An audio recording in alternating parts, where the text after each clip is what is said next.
300 रुपयांचा चुना आणि जनरल डब्याचा मार.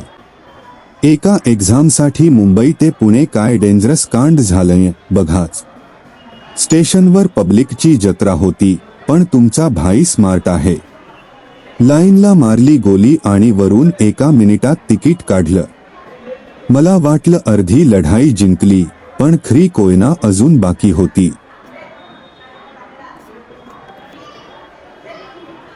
कोयना एक्सप्रेसमध्ये घुसलो आणि मोये मोमेंट झाली. पाय ठेवायला जागा नाही. 4 तास लोक अक्षरशः अंगावर चढून बसले होते. जनरल डबा नाही, तो कुस्तीचा आखाडा होता. श्वास घेणं पण लक्झरी वाटत होतं तिथे. जिवंत बाहेर पडलो आणि चिंचवडला उतरलो. पण तिथे तर वेगळाच स्कॅम. रिक्षावाल्याने मीटर नाही तर माझी गरज बघून भाव सांगितला डायरेक्ट 300 रुपये. काळजाचा ठोका चुकला. लूटमार आहे नुसती. पण एक्झामची भीती. मुकाट्याने पैसे मोजावे लागले.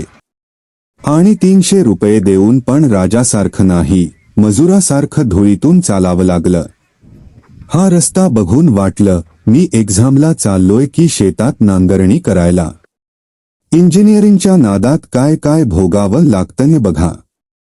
शेवटी पीके टेक्निकल कॅम्पस दिसलं आणि जीवात जीव आला. हा वनवास संपला, आता पेपर फोडूनच येणार. माझी ही स्ट्रगल स्टोरी आवडली असेल तर लाईक ठोका आणि सबस्क्राईब करा.